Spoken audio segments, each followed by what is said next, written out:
Boa noite, pessoal. Bom, para você que vai ver esse vídeo gravado, né, no IGTV, a nossa live hoje nós vamos falar dos desafios da jovem advocacia, principalmente no direito de família.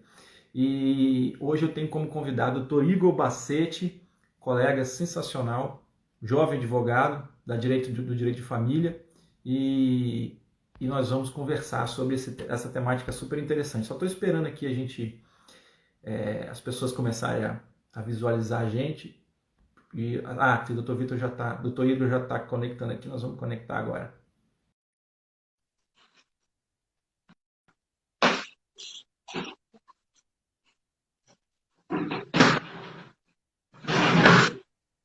Fala, doutor Igor! Grande Luiz Tudo bom, meu cara? Gustavo. Tudo bem? Bom demais, ué, você? Tudo jóia. Obrigado aí por você ter aceito o meu convite, para a gente bater um papo hoje. Tá me escutando bem? Perfeitamente. Maravilha. Porque às vezes eu coloco. Agora que eu lembrei, eu ia colocar o microfone, mas coloco o microfone e não escuto ninguém, atrapalha. Pô, Mas tá prazer bom, tá ter. bom. Tá bom? Legal, cara. Obrigado por ter aceito o convite. Vamos conversar hoje sobre os desafios do jovem advogado, principalmente no direito de família, mas acho que os desafios são iguais, praticamente iguais em todos os segmentos, né? E legal você ter aceito o convite e queria que você se apresentasse, cara, falasse um pouco para a gente aí nessa noite de quinta-feira, quem é o Igor, se Boa noite. apresentar para a gente aí. De onde você é, onde você está estabelecido, sei que você está perto aqui de mim, que eu sou de Vitória. Sim. Não, A meu gente é nome é colega. Igor. Meu nome é Luiz Gustavo. Meu nome é Igor Toscano Bacete, tenho 29 anos. Fiz aniversário ontem, inclusive. Tô É, pegando pô, meus essa. parabéns, pô. Meus Obrigado. parabéns. Obrigado. Muita Eu. saúde. Obrigado para você também. Eu vim lá de Nova Venécia, no norte do estado do Espírito Santo, uma cidade que tem aproximadamente 50 mil habitantes. Saio de lá e venho para a Serra, uma cidade praticamente 10 vezes maior, com Aham, 527 mil habitantes. Uma realidade totalmente distinta para mim, mas sim. está valendo muito a pena, estou aprendendo bastante, e compreendendo também novas culturas que eu não tinha lá. O pessoal daqui parece que é Bacana. um pouquinho mais fechado na rua, e tal, mas a gente vai É bem caminhando nisso diferente, daí né? também. Cidade não é, a gente pode dizer que é uma cidade grande, mas comparado com a sua cidade é bem maior, né? A dinâmica é muito diferente, né? Muito diferente. E como que o ser humano ele se adapta, né? O trânsito na minha cidade tem um semáforo apenas. Aqui na Grande Vitória, pelo que eu estou vendo nos números, tem mais de 1.000. Tem mais de É, 1.000. Eu fiquei perdido. Na primeira semana no trânsito eu fiquei perdido, mas depois começa a dar uma adrenalina antes de moto, né? Principalmente. Andar de é. moto ali, eu Não, fico, nossa. na verdade, sim, o semáforo aqui é o seguinte, existe uma diferença. Se você, ele tem mais ou menos uns 1.000 mesmo, se você tiver no horário. Se tiver atrasado, tem 3.000. Eu Se você estiver acredito atrasado nisso. para a audiência, são 3.000, não são 1.000. Eu acredito nisso, eu acredito mesmo. Legal. Aqui, cara, eu te acompanho nas redes sociais, vejo que você é um cara bastante engajado, antenado com as coisas que estão acontecendo, né? E, e é um jovem advogado, e é legal você já sendo pouco. Acho que você tem pouco tempo de formado, não sei quanto tempo você tem de formado. Acho que vai fazer 5, por mim em Né? 2016. Entendi. É legal ver assim, um jovem advogado antenado com as coisas que estão acontecendo ao redor, em torno da advocacia, e eu percebo muito isso em você, como te falei, eu te acompanho, vejo que você tem não só, não só muito cuidado com a questão técnica, eu vejo que você se aprofunda, né, nas questões técnicas, né, porque a gente faz parte do mesmo grupo do familiarista, a gente vê seu engajamento lá no grupo, mas percebo também que você está antenado com as outras questões que envolvem a advocacia. Isso eu acho muito legal. Né? Queria te parabenizar por isso e já te fazer a primeira pergunta. Né? Não. Qual foi, assim, qual que você acha que é o principal hoje, o principal desafio, acho que na sua concepção, para a jovem advocacia? O primeiro, assim, aquele problema que você acha que é o número um. Olha, é algo que eu venho desenvolvendo, eu acho que eu vou estar sempre aprendendo isso. Lacan já dizia que toda demanda é uma demanda de amor. E aí vem aquela questão, como que nós, advogados, não apenas o jovem advogado, mas todos os advogados em geral, devem lidar com essas demandas que chegam até nós. Essa carga emocional que está presente em todas as demandas e principalmente nas demandas familiares, que envolvem muitos conflitos internos mal resolvidos. A gente vem aprendendo, né, na vida, principalmente, a lidar com isso. Mas eu queria devolver essa pergunta para você. Você, como advogado, você tem mais do que eu disse, acho que 18 anos de advocacia, né? Eu tenho 18 de advocacia e no direito de família tem mais ou menos, 14 no direito de família. Pois é uma pessoa muito experiente, para mim é uma referência, inclusive. Como que você, Luiz Obrigado. Gustavo, como que você lida com essa carga emocional que está presente nos processos Cara, familiares, o que principalmente? acontece? Essa questão da carga, foi interessante você fazer essa pergunta, porque isso é uma coisa que eu sofri muito no início. Com o passar do tempo, não é que a gente vai ficando frio, até porque o advogado ele tem que ser profissional, ele tem que ser técnico, mas tem que haver empatia, principalmente no direito de família, né? Agora, o envolvimento emocional, eu acho que com o passar do tempo, são coisas que eu acho que só um pouco da experiência que ajuda, assim, realmente viver situações no dia a dia do direito de família que vão te dar essa desenvoltura, digamos, para você começar a separar um pouco mais a questão emocional. Volto a dizer, não de maneira fria, não 100% técnica, a gente tem que ser técnico, mas tem que ter, sobretudo, empatia com o cliente, né? Mas eu acho que com o passar do tempo a gente consegue, em alguns momentos, separar um pouco mais e, digamos assim, usando uma linguagem mais simples, a gente não entrar muito na pilha do cliente, né? No início eu entrava muito na pilha. Se o cliente estava nervoso, eu ficava nervoso junto. Se o cliente, às vezes, era indiferente com alguma situação, eu meio que me espelhava. Mas esse espelhamento era um espelhamento negativo. Por quê? Porque muitas vezes eu estava entregando para o meu cliente algo que ele gostaria que eu fizesse em termos de posicionamento e não o que era preciso para ele. E eu acho que isso é uma coisa que vai mudando com o passar do tempo. No início, eu acho que essa questão emocional, tratando dessa questão emocional, eu acho que eu me preocupava muito sempre em entregar aquilo que o cliente queria que eu dissesse, e não aquilo que eu precisava dizer. Entendeu?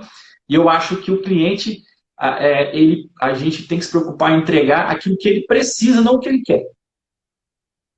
Entendeu? Nossa, isso. Principalmente no dia de família. Principalmente no dia de família. Entendeu?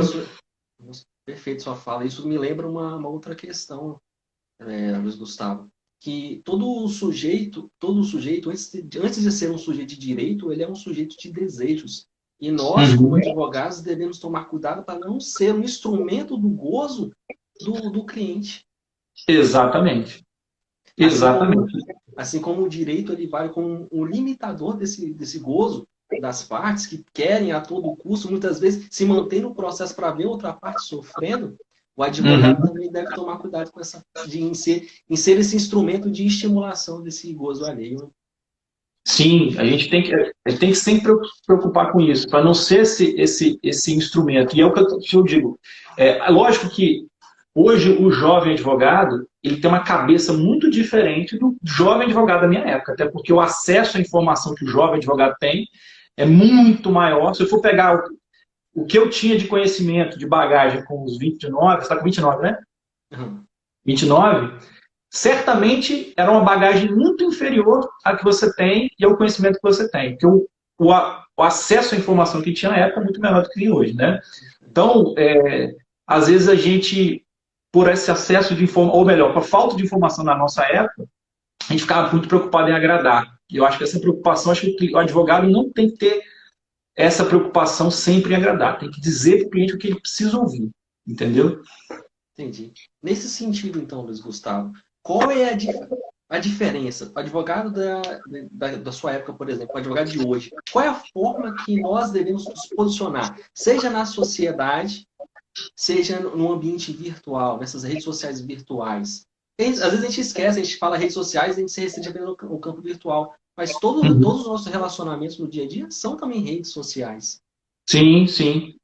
Mas, cara, muito interessante a sua pergunta. Eu acho que o advogado ele tem sempre que se preocupar com essa questão do posicionamento, porque a gente, querendo ou não, a gente trabalha para quem nos conhece, Você não trabalha para desconhecidos. Alguém chegou até nós por algum meio. Né? E hoje o principal meio é o meio digital, mas não é o único. E quando se você não se posiciona de forma adequada, quando essa pessoa chegar até você, às vezes você pode passar uma imagem equivocada daquilo, daquilo que você realmente é. Isso alguns chamam de efeito halo. O que é o efeito halo? É a percepção que alguém tem sobre alguma coisa por ela ver apenas um pedaço daquilo. É como se fosse a ponta do iceberg. Uhum. Sabe? Você olha a ponta do iceberg, não, isso aqui é um pedaço de gelo pequeno. Isso é efeito halo. Então, por isso que eu acho que a gente, como advogado, tem que ter muita preocupação. E aí eu falo tanto do jovem quanto do intermediário, como que está no final da carreira, que a gente tem que ter, sim, muita preocupação da forma como a gente se posiciona, tanto no meio offline como no meio online, porque existe esse, e não dá para negar. Você pode chamar de preconceito, você pode chamar de um conceito precipitado, mas é o que é. A vida é assim. E às vezes muitas vezes a gente cria conceitos sobre as pessoas por ter visto apenas um pedaço da história daquela pessoa.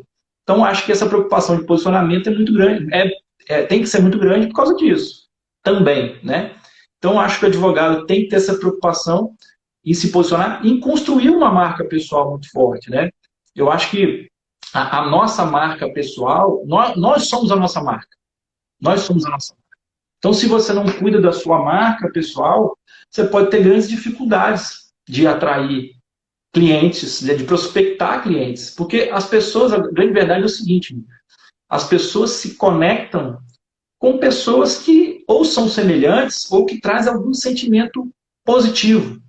Né? Eu não vou me conectar com alguém que traz para mim alguma carga negativa, seja ela qual for, ainda que seja involuntária. E também não vou me conectar com alguém que não tem o mínimo de similaridade com aquilo que eu penso, ou com o que eu sinto, o que eu acho interessante. É isso. Então, esse posicionamento que a gente tem que ter nas redes sociais, tanto ou melhor, na rede social e no offline, tem que ser muito bem pensado para saber que tipo de cliente a gente quer atrair. Isso que você está me falando, está me recordando Eu vi uma Big Idea, que o pessoal fala, né? Grande ideia.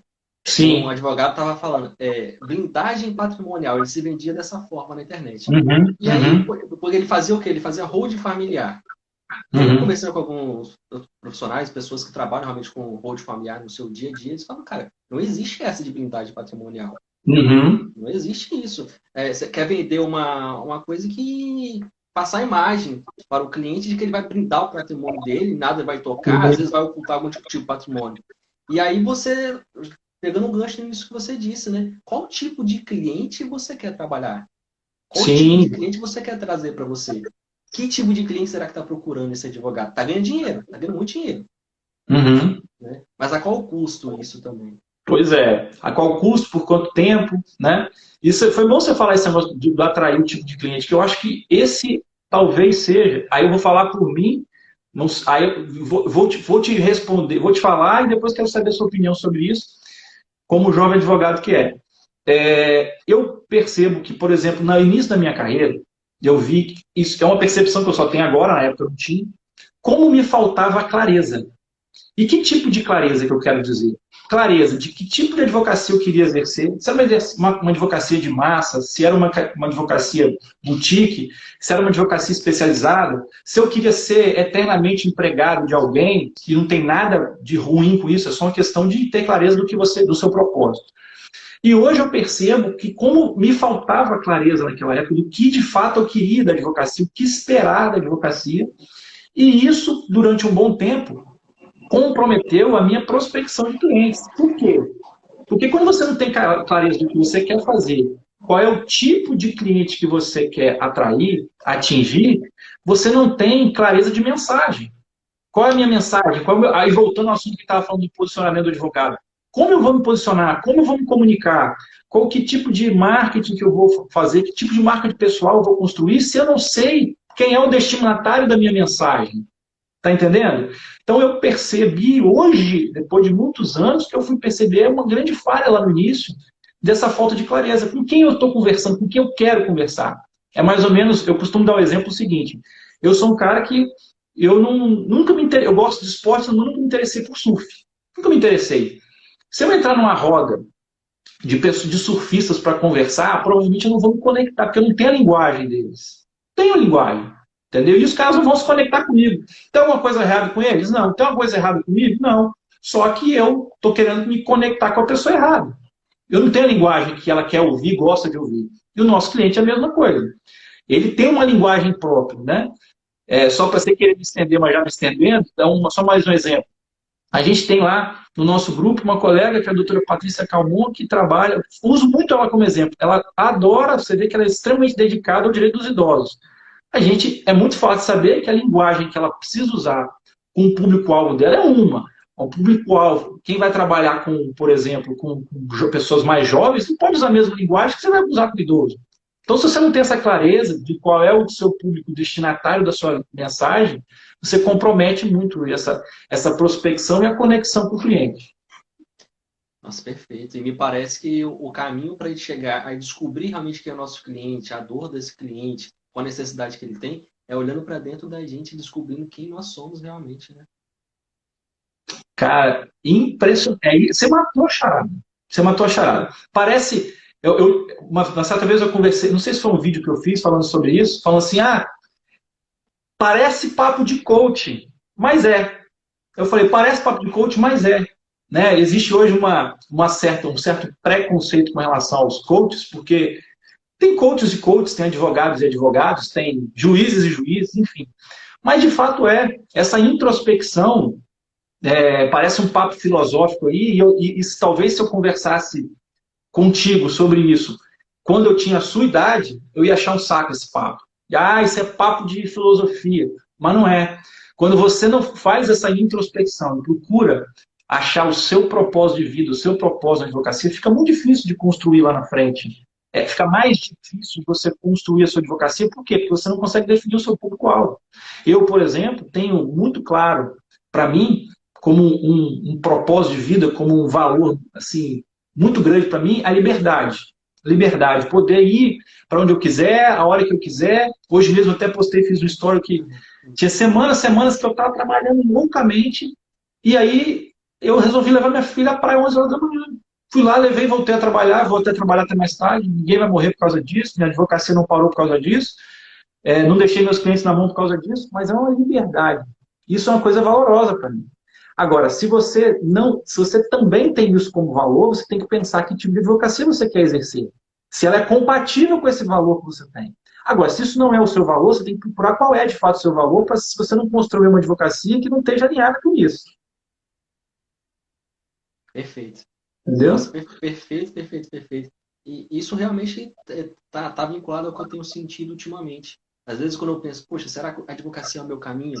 Será que eu devo partir para a área da CLT? Será que eu devo estudar para concurso? Aí eu penso, eu quero uma liberdade geográfica, eu quero uma liberdade de tempo e eu quero uma liberdade financeira. Aonde que eu vou conseguir encontrar tudo isso? Pois é, perfeito. E o Luiz Gustavo, diz para mim, eu vejo que você é uma pessoa que está sempre participando lá do grupo familiarista, você está sempre se relacionando com outras pessoas, você é uma pessoa que tem um network muito bom. Qual é a importância que o network teve para a sua advocacia? Olha, o network eu vejo que ele é muito importante. Hoje eu diria que menos. Eu vou explicar o porquê. Quando eu me formei, não existe, a internet estava nos primórdios, né? Era a internet de escada, eu acho que você nem sabe o que é isso, né? Eu lembro. Eu tenho no meu ouvido aquele barulhinho que estava tentando conectar na internet, né? Então, o que acontecia? O advogado, para ele prosperar, ele tinha que ter network, tinha que ter. E aí, a gente começava muitos passos atrás dos advogados que estavam há muito tempo no mercado. Primeiro, porque eles já estavam estabelecidos. Segundo, porque eles eram cronologicamente mais velhos. Então, a pessoa mais velha tem uma tendência natural de ter mais network, mais rede de contato, né? Bom, e aí a gente começava a advocacia, digamos assim, um patamar muito abaixo. Então, o network era muito, muito, muito importante. Hoje, eu vejo como menos importante. Por que eu digo que é menos importante? Porque eu separo o network networking offline e o online. Se a gente tratar o network como algo offline, aí eu digo que ele é menos importante, porque hoje a gente tem a rede social que supre isso. E eu acho, cara, eu acho o seguinte, o jovem advogado hoje nunca teve tanta oportunidade como em outras épocas. E hoje ele não tem tanta possibilidade de bater de frente, vamos dizer assim, com os escritórios maiores ou com os advogados mais experientes, como é hoje. O jovem advogado, ele tem a possibilidade, se ele tiver desenvoltura, se ele tiver interesse em estudar, ele quiser se posicionar nas redes sociais, ele consegue alcançar, prospectar com a mesma qualidade, os mesmos clientes que os advogados já estão posicionados há muito tempo. Então, hoje, o jovem advogado, ele vive numa situação que ele está muito mais equiparado, existe uma distância muito menor entre o jovem advogado e o advogado mais experiente para fins de prospecção de clientes. Então, é um cenário que eu vejo que é sensacional para a jovem advocacia. Agora, tem que aproveitar. Na verdade, o que eu tenho percebido, eu faço parte de alguns grupos de mentoria e um deles é de marketing jurídico. O que eu vejo são advogados, às vezes, já estabelecidos, antigos de mercado, voltando. Para quê? Para aprender com os mais jovens como se fazer. Porque é muito mais difícil para um advogado que viveu a vida inteira, 10, 12, 15 anos trabalhando no offline, ter desenvoltura para abrir uma câmera, conversar, fazer uma live ou fazer vídeo e entrar nesse mundo virtual. E quem é mais novo já está com isso na veia. Entendi. Você acha, Luiz Gustavo, você acredita que o perfil do advogado familiarista, ele mudou com o tempo? Qual o perfil que hoje o advogado familiarista deve ter? E levando isso também, vamos caminhar para uma negociação. Existe uma diferença de perfil para um advogado familiarista atuando numa demanda familiarista realmente assim, que tem, você envolve ali conflitos familiares, criança, mãe e pai? Existe. Eu acho que o perfil mudou. Mudou porque eu vejo que quando eu comecei na advocacia de família, eu via um perfil dos advogados familiaristas muito mais litigantes do que hoje.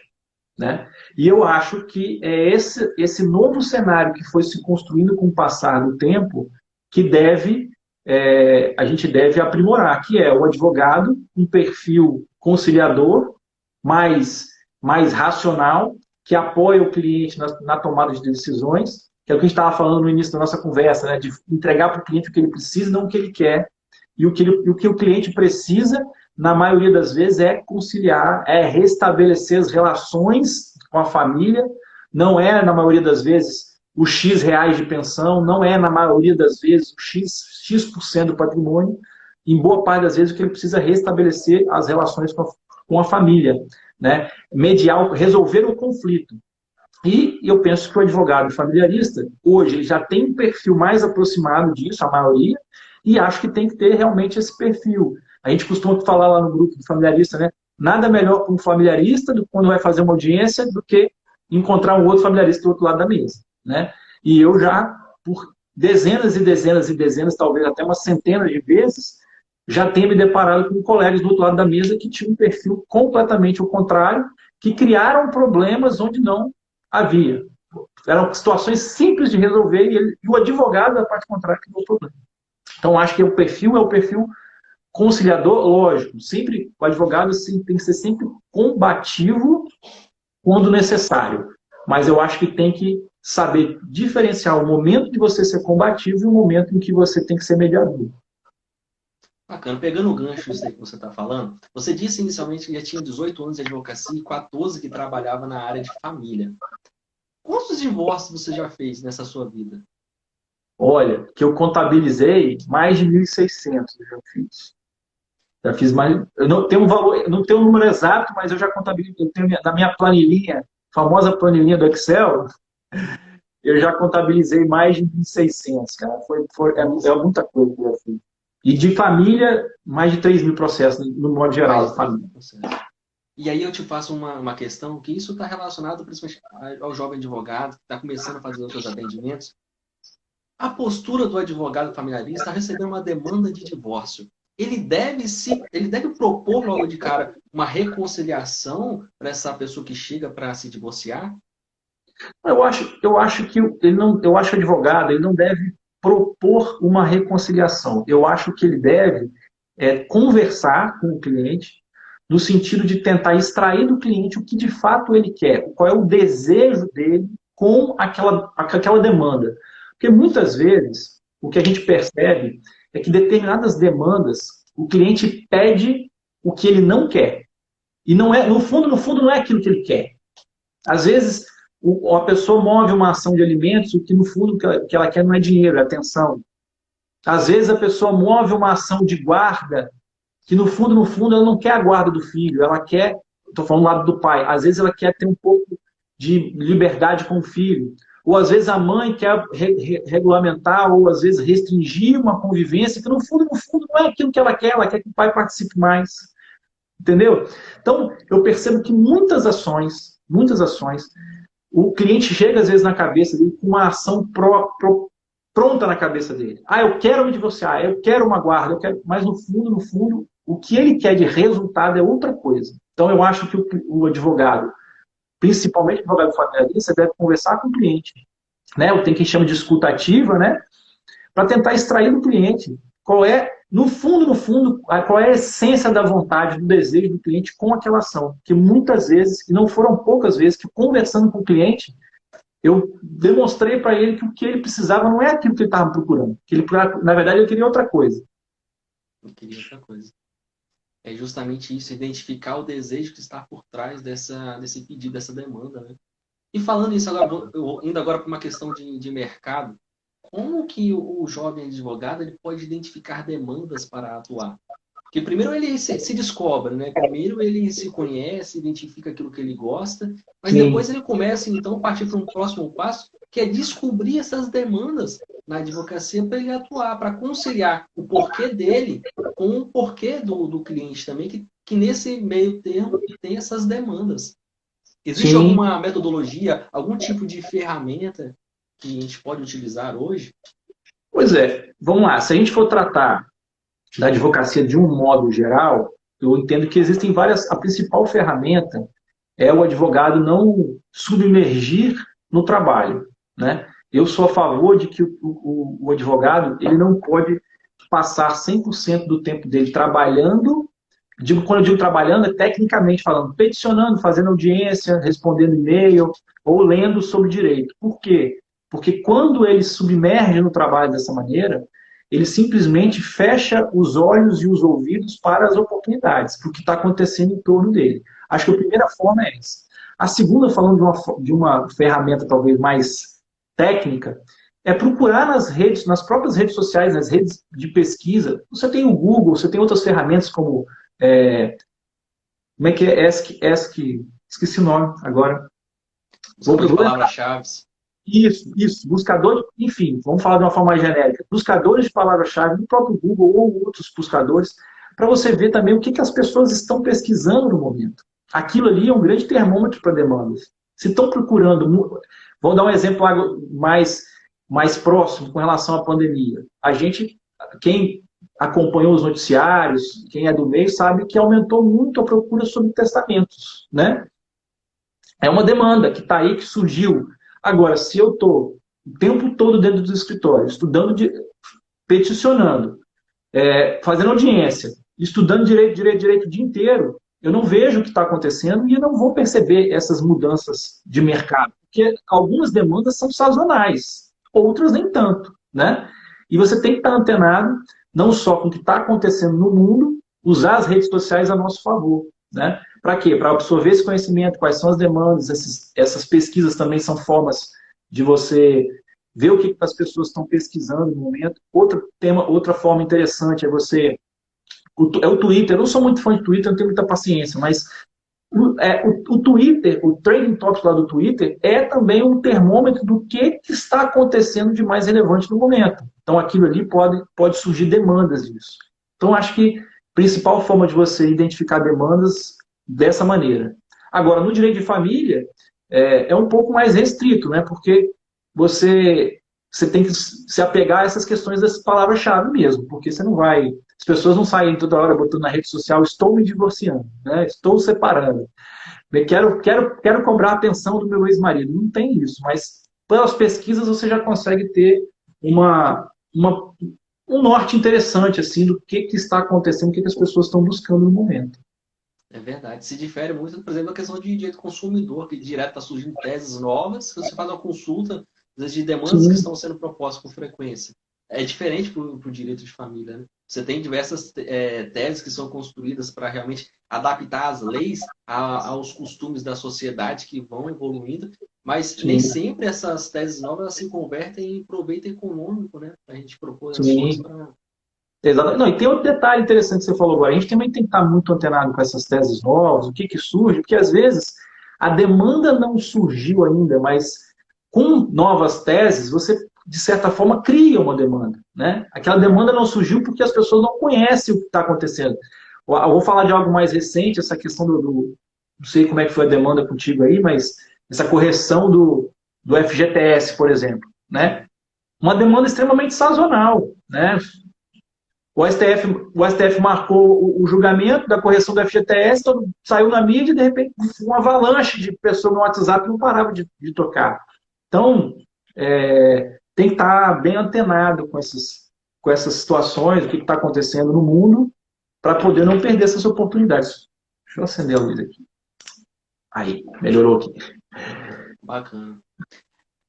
Luiz Gustavo, eu vejo que você é uma pessoa que está muito antenada também nessa questão de vendas, de negociação e tudo Uhum. mais. Para você, qual é o momento exato que o advogado, o jovem advogado não, o advogado em geral, deve Uhum. utilizar para fazer a proposta de honorários? Cara, muito legal essa pergunta sua. Muito legal porque... Por que eu digo que é muito legal? Porque não é, por incrível que pareça, isso não é um tema restrito à jovem advocacia. Muitos e muitos e muitos advogados, até mais experientes, e eu tenho vários colegas, que não sabem também como fazer isso, porque não atentaram para estudar a essência disso. Né? Para a gente entender qual é o momento certo de passar os nossos honorários, de formar o preço dos nossos serviços, a gente entender primeiro o que é a jornada do cliente. O que é a jornada? O cliente, todo cliente, de qualquer tipo de produto ou serviço, ele tem o que se chama de jornada do cliente. O que é jornada do cliente? É uma espécie de processo de maturação psicológica que ele passa até o momento em que ele descobre que ele tem um problema que precisa ser resolvido, ou que ele tem uma necessidade, que ele passa por entender que existe algo, um produto ou um serviço que pode suprir aquela necessidade ou resolver aquele problema, até descobrir que você ou eu, seja quem for, quem está oferecendo o produto ou o serviço, é a pessoa adequada que vai entregar o produto ou o serviço que resolve aquele problema, até o momento que ele decide comprar. Então ele tem essa linha do tempo em que alguns clientes chegam para a gente em estágios diferentes. Né? Uns chegam muito no início da jornada, ou seja, muito desconexos, não sabe às vezes nem que tem um problema. Outros já chegam sabendo que tem um problema, mas não conhecem as soluções, está buscando as soluções para aquele problema. E outros já sabem que tem um problema, já sabem que tem uma solução, mas não sabem ainda que você é a solução dele. Então, tendo isso em mente, o preço adequado, o momento adequado para você passar o preço para o cliente é quando ele tem a percepção plena de qual é o problema que ele tem, que aquele problema que ele tem precisa ser resolvido e tem uma certa urgência para resolver. Ele, de fato, ele quer resolver o problema e ele, de fato, percebe que você é capaz de entregar o resultado que ele espera. Quando ele não teve essa percepção, você não pode dar o preço. É como se você oferecesse um copo d'água por R$ 1 para quem não está com sede. Um copo d'água por R$ 1 para quem não está com sede, ou R$ 2, pode ser caro. Mas um copo d'água de R$ 200 para quem está morrendo de sede no deserto tem uma outra conotação, que é o quê? A percepção de valor, percepção de benefício. Então, a nossa preocupação tem que ser essa, entender em que momento o cliente está nessa jornada, municiar o cliente com essas informações para que ele compreenda que ele tem um problema, que ele precisa resolver aquele problema, que aquela resolução é minimamente urgente, e, por fim, mostrar a autoridade para ele perceber que você tem a capacidade de entregar o resultado que ele deseja. Só quando ele tem essa percepção, você mostra valor, o valor do seu trabalho, veja bem, não é preço, é valor, o quanto você tem de capacidade de entregar esse resultado, aí sim você fala o preço para ele. Senão não vai fazer sentido. Entendeu? Quanto não. É como alguém passar na. Imagina que você está numa praia deserta, mas você não está com fome ainda. Aí passa o cara vendendo empada. Ó, empada, empada, empada, R$ 5 a empada. Ah, não quero não, obrigado. Daqui a pouco você bate aquela fome alucinante. Fala, peraí, tô com fome, essa praia é deserta. Não tem bar aqui, não tem restaurante, não tem nada, eu tô ficando desesperado, eu preciso comer. Aí passa o mesmo cara da empada oferecendo por 20, você paga. Por quê? Você começou a perceber o quê? Necessidade, urgência, o cara tá com tudo na mão para entregar o que eu preciso. Entendi. Entendeu? Sobre essa questão de entregar o preço, o valor final, quantas propostas de preço é interessante a gente fazer no final desta negociação? E geralmente quantas formas de pagamento? É interessante realmente fazer apresentar mais de uma forma de pagamento, fazer alguns preços diferentes, por exemplo, fazer algum tipo de ancoragem. Isso interfere na negociação? Cara, interfere. Eu gosto de fazer, no mínimo, dois preços. Tem colegas que gostam de fazer três, mas eu acho que depende muito da circunstância. A gente não pode ter uma fórmula exata, fechada, né, engessada, porque as pessoas são diferentes, as circunstâncias são diferentes, as demandas são diferentes. Mas quando a gente fala de apresentar 2 ou 3 preços, não são 2 ou 3 preços para o mesmo serviço. Você mostra o seu preço em relação a um determinado serviço. Vou dar um exemplo prático. O cliente quer um divórcio, quer fazer um divórcio com regulamentação de guarda e alimentos. Você vai dar um preço X. E aí você vai chegar para ele, olha, o preço é X. E aí, mas eu não faço, dá um exemplo, eu não faço tentação oral, não tem recurso, né? Se tiver que recorrer, a gente vai combinar o preço depois, e não faço nenhuma medida incidental. Se tiver que fazer uma busca e apreensão, alguma coisa, ou um cumprimento de decisão de tutela de urgência, não faço. Por exemplo. E aí você dá um segundo preço. Olha, o meu segundo, vou dar um exemplo. O primeiro preço é só exemplificativo, 5 mil. E aí eu vou dar um outro preço para ele, olha, esse aqui sim, vou fazer todos os recursos possíveis e imagináveis, vou para a STJ se for preciso, blá, blá, blá, blá, 15 mil. Quando você dá dois preços para o cliente, um para prestar um serviço que você acha que é o mais alinhado com a necessidade dele, e um outro que seja, digamos assim, mais completo, você cria na cabeça do cliente o que se chama de ancoragem, né? O que você fala, você usou a sua expressão certa, é ancoragem. Por quê? O que é ancoragem? É mudar a percepção de valor. Quando você compara algo mais barato com um preço, com algo mais caro, você tem a tendência de achar que um preço menor ele é um preço barato. É o que fazem com a gente nas lojas, né? Não sei, as mulheres aí podem dizer, mas acho que acontece com os homens também. Quando você vai procurar um terno, um vestido, vai numa loja, normalmente você pede um preço, o vendedor fala assim, qual faixa de preço você está procurando, né? Qual faixa de preço você está procurando? Ah, eu estou procurando na faixa X. Ele te traz um sempre mais caro. Por quê? Ou então, quando você não fala qual a faixa de preço, ele sempre busca a peça mais cara. Por quê? Porque quando ele te mostrar outra peça, que é a peça mais barata, que às vezes nem é tão mais barata, às vezes nem é barata, é cara, só não é tão cara quanto a outra, você muda a sua percepção entre o caro e o barato. É mais ou menos a história aquele experimento que você já fez na escola, mão na água fria, mão na água quente, né? Quando você troca a mão, a sensação de estar quente ou estar frio, ela muda de acordo com a sua percepção. Se você está na água quente e muda, é aquilo ali. É aquilo que faz a cabeça da gente a ancoragem. Então, o processo de ancoragem é muito importante para o fechamento de contrato. Muito bacana. Gustavo, e quando a gente já fez o contrato, nós fizemos todo esse processo, a jornada do cliente, fizemos a apresentação da proposta de preço, fizemos a ancoragem, começamos a trabalhar no processo, o processo está em curso e o cliente resolve não pagar mais as parcelas. Entendi. Executar o contrato ou não? Uhum. Antes eu vou te complementar a resposta anterior, que você me fez uma pergunta, eu acho que eu não respondi. Não respondi. Você falou a questão do parcelamento, né? Eu acho que o parcelamento, ele para a advocacia, é uma coisa que funciona muito bem, né? É lógico que você tem que ter o feeling, né, de saber qual é o cliente que você vai parcelar, qual que você não vai, qual que tem te dá mais sinais de credibilidade, depende muito do valor também que você está tratando, né? As parcelas, se as parcelas ficarem muito insignificantes também não é legal. Mas eu acho que o parcelamento é sempre uma boa maneira de você ajudar a fechar contratos, porque, na verdade, nossa prestação de serviço, na maioria das vezes, é de um certo longo prazo. Então, o risco que você corre é menor. Então, eu acho que vale a pena parcelar dependendo da demanda, né, dependendo do valor da demanda, da necessidade do cliente e, sobretudo, do tempo de prestação de serviço. Aí você vai equacionar isso para saber se vale a pena. Mas, de um modo geral, eu costumo parcelar, se o cliente pedir. Agora, eu não uma coisa que eu não faço é falar para ele que eu parcelo. Eu informo o meu preço. Eu formo o preço e aí deixa ele falar. Depois que você fala o preço, dizem que tem uma regra seguinte: depois que você fala o preço, quem falar primeiro perde. Você falou o seu preço, você fica quieto. Não fala mais nada. Tem que ficar mudo. E aí o cliente vai propor. Agora, respondendo a sua pergunta, voltando, você falou da questão de executar ou não, né? Olha, eu até hoje só executei um cliente na minha vida. Só um cliente. Meu índice, graças a Deus, o meu índice de inadimplência é muito, muito baixo.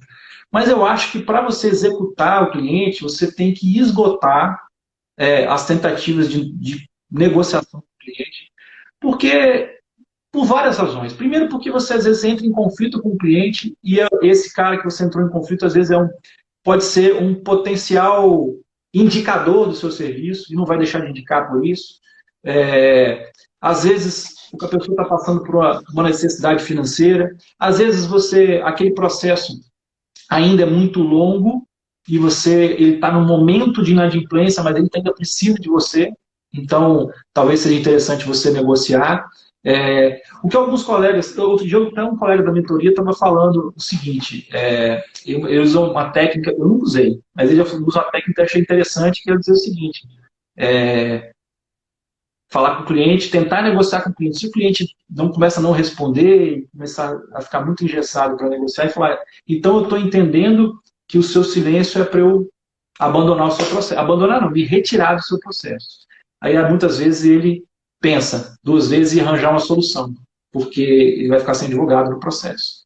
Mas eu acho que na maioria das vezes não vale a pena executar. No último caso. Voltando a essa questão do parcelamento ou não, eu tenho sentido que, às vezes, o fato de eu falar apenas o preço cheio, o cliente às vezes quer contratar, a gente sente que ele está querendo contratar, mas ele, às vezes, eu conversando com uma amiga hoje, eu compreendi que, às vezes, ela própria, essa amiga falou para mim, e às vezes eu sugiro o parcelamento por respeito ao profissional. Ela falou isso para mim. E tem pessoas que às vezes não sugerem pagar de forma parcelada, embora queiram contratar e só tenham condições de contratar de forma parcelada, às vezes também por vaidade. Sim. Né? Vejo que tem essas duas questões. Uma por uma questão de respeito ao profissional, outra também por uma questão de vaidade. Não faz que a pessoa não tem dinheiro para pagar à vista. E, às vezes você nem é sempre você trabalha com um profissional que tem, com um cliente que tem condições de bancar à vista. Às vezes o cliente gostou do serviço, da forma da apresentação do serviço, gostou de você, mas ele só pode pagar de forma parcelada e se limita a não oferecer a não solicitar esse parcelamento. Entendi. Tipo, essa questão de oferecer só à vista, isso depende do nível, do poder econômico do cliente, ou quando a gente sente que o cliente é uma classe um pouco que precisa, né, de recursos financeiros, a gente muda um pouco também essa forma de propor os honorários, o pagamento. Eu acho que quando o cliente tem umas restrições financeiras, a verdade é o seguinte, não são todos os clientes que conseguem pagar 5, 7, 10, 12, 15 mil à vista. E até os que podem, na verdade, eles querem parcelar. No modo geral. São poucos que falam assim, não quero pagar de uma vez para me livrar. Tem muitos que às vezes até podem pagar à vista e eles querem parcelar. Eu acho que quando você informa o seu preço e você não fala categoricamente que tem que ser à vista, você abre uma porta para uma negociação. Eu acho que não tem necessidade de você falar só, é X mil, X reais à vista. Ou então, na verdade, a gente raciocinando sobre isso, eu confesso que eu não tinha pensado nisso, não. Pensei nisso agora. Talvez se você disser para ele, é X à vista. Dependendo da entonação, você deixa entender que existe uma possibilidade de ser a prazo. Né? É questão também de percepção do cliente. Às vezes você pela conversa que você teve com o cliente, você sabe qual é mais ou menos o poder aquisitivo dele, principalmente a gente que é do direito de família, né? Porque você tem que um pouco investigar isso para saber as circunstâncias em que ele está, o que, que ele vai pleitear, se são alimentos, se não são, patrimônio, a gente acaba sabendo. Porque a gente tem assim, um pouco desse privilégio, né? Às vezes, em outras áreas, o cliente às vezes não tem essa oportunidade de saber quanto que o cara ganha por mês, de saber qual é o patrimônio que ele tem. Então, o advogado muitas vezes não tem esse termômetro que a gente tem, porque a gente acaba sabendo desses detalhes que envolvem o financeiro do cliente, vida financeira do cliente. Então, isso pode te dar sinais para você negociar essa questão do parcelamento, deixar em aberto essa possibilidade de parcelamento. Eu confesso que eu acho que eu não me lembro de ter vivido muitas experiências, senão do cliente, de eu ter, pelo menos ter percebido que o cliente não quis propor um parcelamento por vaidade ou por desvalorização, entendeu? Entendi. Mas você pode propor também, né? Se você sentir isso. O que acontece? Desculpa te interromper, eu acho que você ia falar alguma coisa. Muitas vezes o cliente, quando ele não pode pagar por alguma razão, ele cria às vezes uma objeção que não é verídica. Que às vezes ele fala assim, tá caro. E aí que é a hora de você perguntar para ele, mas caro em relação a quê? Porque aí às vezes quando você pergunta caro em relação a quê, ele vai dizer para você qual é a verdadeira objeção dele, que às vezes o preço é só uma máscara de uma real objeção que ele tem. É uma objeção. Entendeu? Entendi. Eu achei muito interessante essa fala sua. Tacar em relação ao que hoje a gente vive num mercado que é commodity. Uhum. Quando a gente, eu acho que isso, de uma certa forma, é muito interessante, porque com o avanço da informação chegando a todos os campos do Brasil, Sim. nós temos hoje mais de 1.000 faculdades de direito, né? Mais de 1.200.000 Sim. advogados. Então, se a gente não consegue se diferenciar dos outros advogados, o cliente ele vê tudo isso como se fosse commodity. Como se ele estivesse indo na feira e escolhendo uma fruta. E aí ele escolhe como? Por aquele que é mais barato. E aí vem o desafio nosso dos profissionais, tanto da advocacia como de todas as outras áreas. E a medicina está começando a chegar nisso daí também. Como, então, a gente se diferenciar? Né? E uma das formas é aquilo que você falou lá no início. A gente descobrir o nosso porquê, descobrir o nosso propósito, a gente nos conhecer. Para a gente deixar isso claro para o cliente. Porque eu vejo que na advocacia, muitas vezes a gente não é apenas um serviço que a gente está vendendo ali, mas é um relacionamento. Sim. Um relacionamento que às vezes vai durar 15, 20, 30 anos. Pensa. Sim. E aí a gente volta naquilo. Qual tipo de cliente você quer se relacionar? Exatamente. Qual a importância disso? Isso é importante. Interessante você falar isso, porque hoje eu passei por uma experiência muito parecida com isso. Tive contato com duas clientes diametralmente opostas.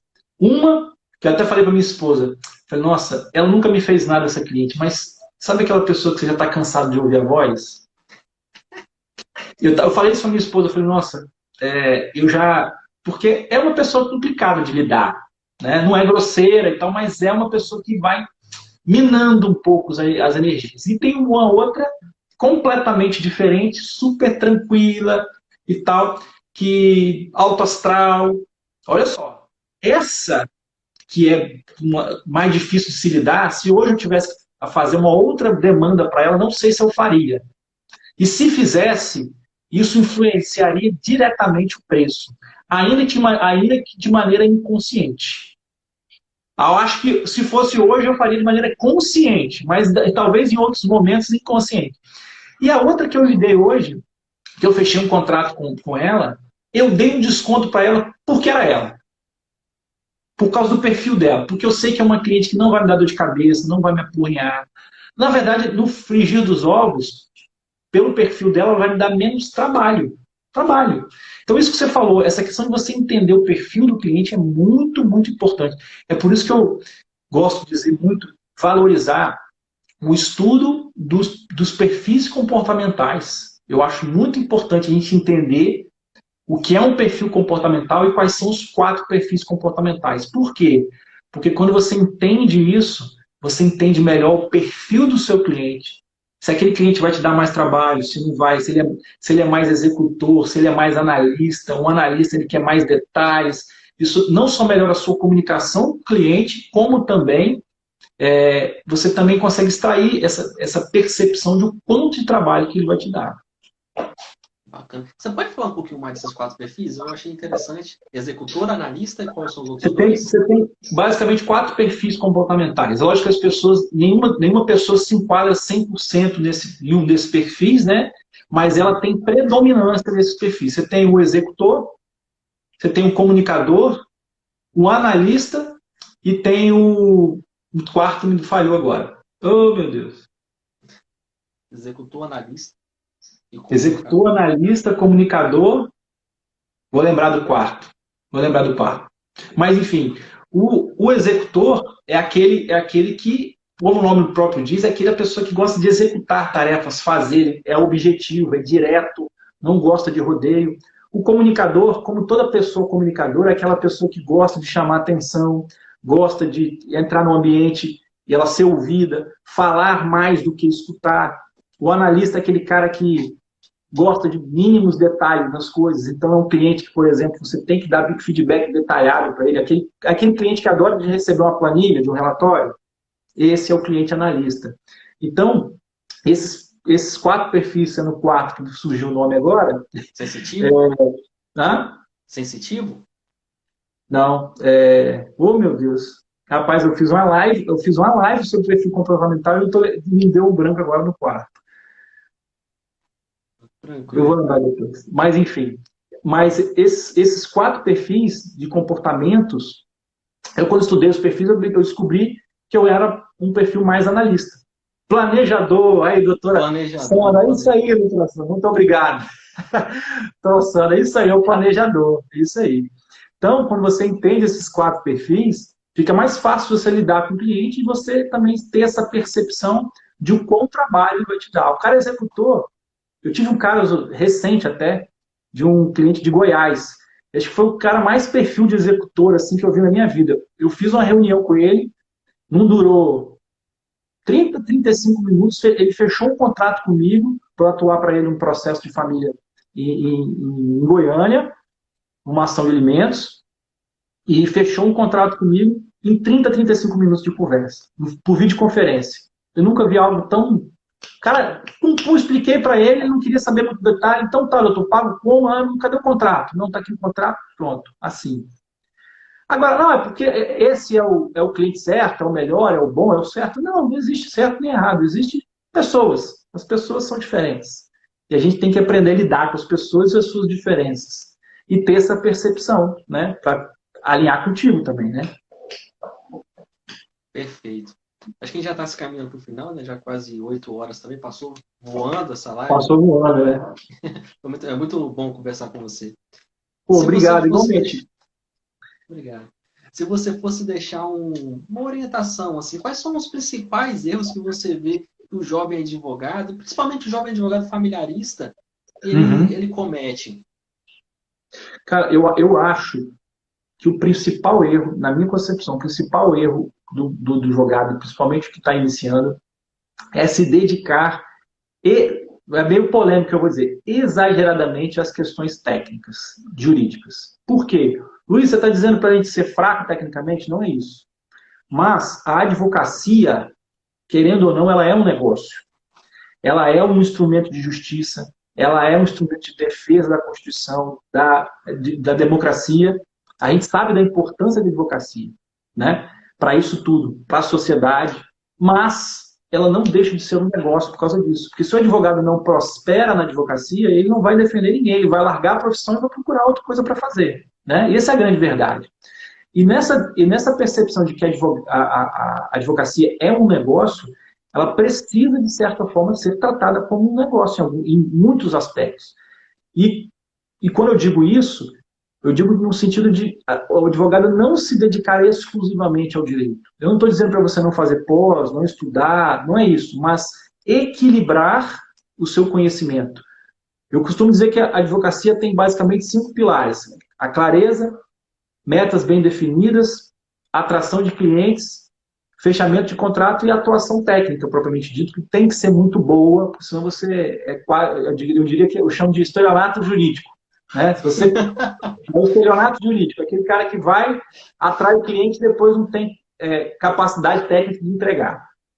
Mas se você desequilibra isso, a advocacia não funciona. O que adianta você ser um cara muito, muito bom tecnicamente se você não consegue fechar contrato, se você não consegue prospectar cliente, se você não tem metas definidas na sua advocacia? Por outro lado, o que adianta você ser um baita de um cara que prospecta clientes, mas você não tem conhecimento técnico na hora de você entregar o resultado que o seu cliente tanto espera? Você não tem capacidade para entregar. E veja bem, quando eu falo em resultado, não é promessa de resultado.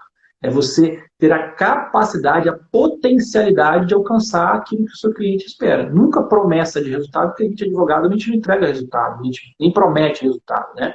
Mas você tem que ter o potencial, né? Se você dispõe a trabalhar para alguém que busca um resultado X, você tem que ter o potencial de entregar. Então, eu acho que o principal erro, principalmente no ministro da advocacia, é não ter essa percepção que você precisa equilibrar esses conhecimentos. Estudar marketing, estudar prospecção de clientes pelo marketing, negociação, fechamento de contrato, precificação, isso tudo é muito importante para você criar um equilíbrio de conhecimento e avançar na sua advocacia. E só a parte técnica, eu falo que eu gosto de comparar com a padaria.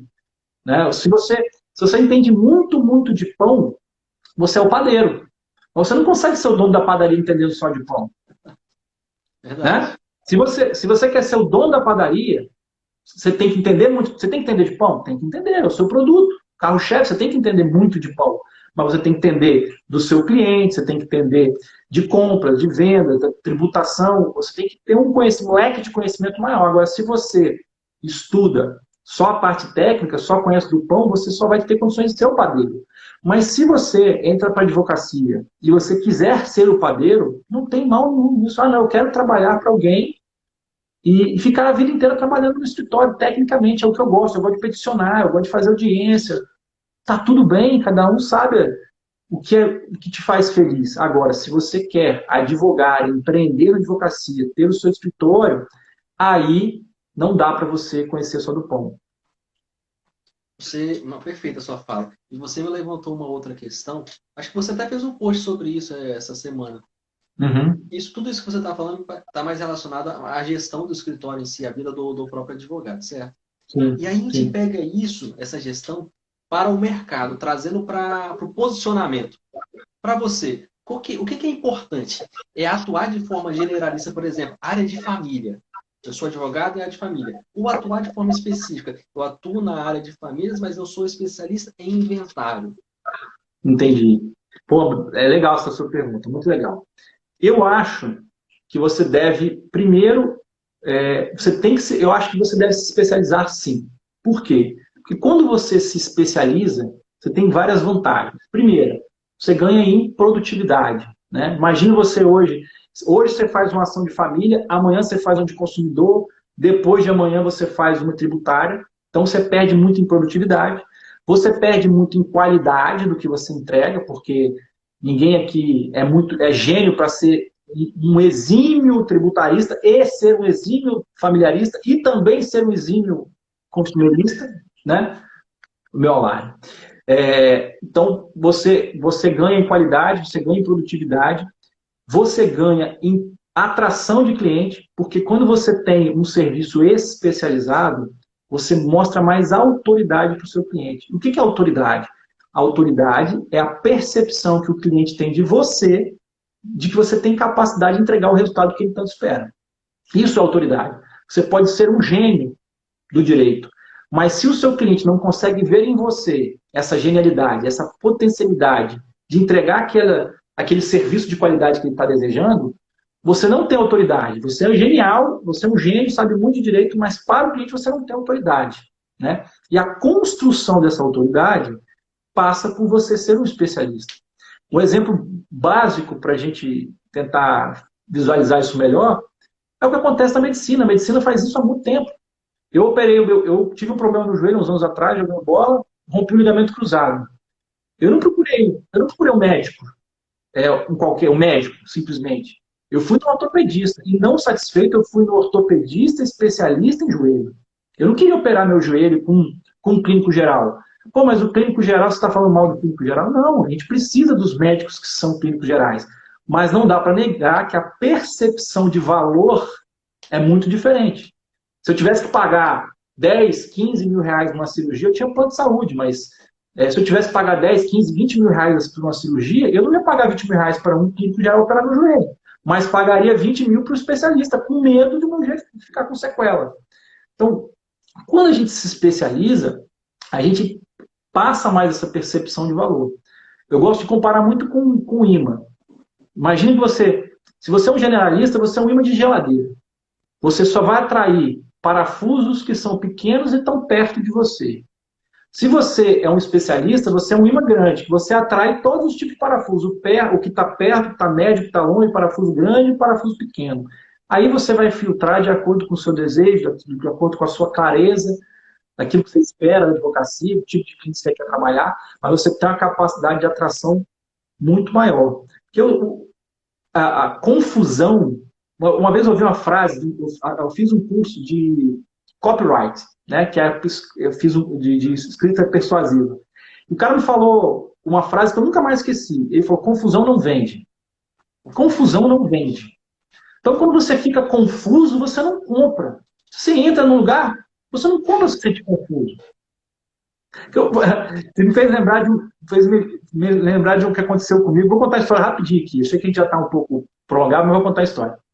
Quando eu fui me formar, minha tia me mandou de presente o dinheiro para comprar um terno da minha formatura. Minha formatura foi separada, foi baile e coquetel. Então eram duas festas. Uma com comida e outra sem comida, vamos dizer assim. Então, eu tinha que comprar dois ternos. Eu não tinha grana para comprar dois ternos. Minha tia, na verdade, não tinha grana para comprar um. Minha tia me mandou de presente. Fui comprar. Feliz da vida, sabendo o que eu queria, que o dinheiro que eu tinha era o dinheiro para comprar aqueles da propaganda que tinha no outdoor, que tinha lá a propaganda que você comprava o terno com a camisa, com a gravata, um combo. E já tinha preparado para aquilo. Entrei numa loja feliz da vida, com dinheiro na mão, com dinheiro para comprar dois kits sociais, vamos dizer assim, né? Entrei. Cara, o vendedor fez uma confusão tão grande, me mostrou tanta coisa, tanto terno, que no final eu não sabia mais o que eu queria, o que eu tinha dinheiro para comprar. Resumindo, eu saí da loja sem comprar. Porque ele me mostrou tanto troço, que aí ele me mostrou coisas que eu achava maravilhosas, mas não tinha dinheiro para comprar. Aí ele começou a fazer eu perceber que daquilo que eu queria, ou melhor, que aquilo que eu podia comprar era ruim, e o bom era que eu não tinha dinheiro para comprar, eu saí da loja desanimado sem comprar nada. Então, a confusão não vende. Quando você mostra para o seu cliente que você faz muita coisa, ele realmente não se conecta. Agora, isso não impede, complementando a sua pergunta, e até foi um tema que foi debatido na mentoria de ontem que eu fiz, isso não impede que o seu escritório atue mais de uma área. Desde que o cliente, ao ser atendido, ao ser abordado, quando ele tem um problema, ele seja abordado por um especialista e você, alguém que se posicione como especialista. Né? Você pode ter um escritório com várias áreas de atuação, mas quando o cliente procura o escritório, ele tem que ser diretamente canalizado para uma área específica e especializada. Não, para que ele não tenha essa percepção de que ali vende de tudo. Ele vai saber, pode até o escritório trabalhar com mais de um setor, mas aquele segmento específico, quem cuida é o doutor fulano de tal, que ele sim é um especialista. Entendeu? Então, assim, falando da carreira individual, sim, a gente deve se especializar, penso eu, dessa maneira. Falando do escritório como um todo, se você tem parceiros, se você tem sócios, você pode trabalhar mais de uma área, desde que você consiga montar essa estrutura que o cliente tenha a percepção de que aquele produto que ele procura está sendo entregue para ele, aquele produto ou serviço está sendo entregue para ele, para um escritório especializado e para um profissional especialista. Perfeito, perfeito. Entendeu? Até a frase que ontem um colega falando sobre isso, até foi o que eu falei com ele, olha só, vamos separar o que você é do que o seu cliente vê. Ele falou assim, não, pô, eu estou preocupado, porque no meu escritório a gente faz várias áreas, eu conheço de vários segmentos, tem parceiros. Eu falei, olha só, é simples, bota na sua cabeça. Você é uma coisa, o seu cliente vê outra. Você pode ser um baita profissional, você pode dominar mais de uma área, e o seu escritório tem outros colegas bons em outras áreas. Mas o que o seu cliente vê, ele não pode ver que você faz tudo. Ah, eu vou enganar o cliente? Não. Você tem que canalizar os olhos para ele, para o segmento que ele precisa, e que ali sim você vai entregar um produto especializado. Então é diferente o que você é e o cliente vê. Muito É como se eu interessante. tivesse uma concessionária com carro branco, carro preto, carro verde, carro branco, preto e verde. Aí eu recebo um cliente que eu sei que ele ama carro preto. O que, que eu faço? Limpo a concessionária e deixo só carro preto. Eu estou enganando o cliente? Não estou enganando. Eu só estou colocando ali o que ele quer ver. Ele só quer ver carro preto, ele gosta de carro preto. Para que eu vou ficar enchendo minha concessionária de carro branco, carro verde, carro amarelo, se o cara gosta de preto? Limpa a concessionária e deixa só o carro preto. Por quê? Volta ao assunto que estava falando. Confusão não vende. Se eu coloco um monte de coisa lá, um monte de cor, o cara que gosta de preto, vai confundir a cabeça dele. Confusão não vende. E isso é muito interessante, porque às vezes a gente se empolga, inclusive apresentando uma proposta para o cliente, acaba falando coisa necessária, que não tem precisão para aquilo exatamente. Porque ele está procurando uma coisa específica. Você está citando uma outra coisa, no afã, né, de demonstrar que você conhece aquilo, conhece aquilo, mas acaba criando uma confusão. Indo de contra o seu próprio interesse, né? Exatamente. Cara, a gente tem que. Por isso que eu falo que a gente tem que ficar muito antenado com os mercados que estão à nossa volta, mas não são diretamente relacionados ao direito. Né? Se você prestar atenção aí no mercado de infoprodutos, o que os caras fazem? Eles não te enchem de produto. Ó, tenho isso, tem aquilo, tem um produto. Não, ele te vende um produto. Depois que você comprou aquele produto, olha, eu tenho um upgrade desse produto. Depois que você faz o upgrade desse produto, olha, você tá gostando? Tá bom? Quer mais? Eu tenho outro upgrade para te fornecer. Agora, se você chega, o cara, olha, eu tenho esse também, tenho uma mentoria, tenho curso, tem isso, tem aquilo, você fica doido, você não sabe o que você compra mais, não sabe se estuda, se não estuda, não sabe se é aquilo que você quer mesmo. Então, é uma coisa para a gente aprender com outros mercados. O que os caras fazem? É isso, canalizar, simplificar a informação. É isso que o cliente quer? Entrega o que o cliente quer. Ah, não, mas eu acho que tem outras possibilidades. Entrega primeiro o que o cliente quer. Ah, o cliente precisa de uma demanda assim, assado, cozido. Calma, vamos com uma coisa de cada vez. Faz essa, depois você oferece o outro. É muito mais prático. Você estava falando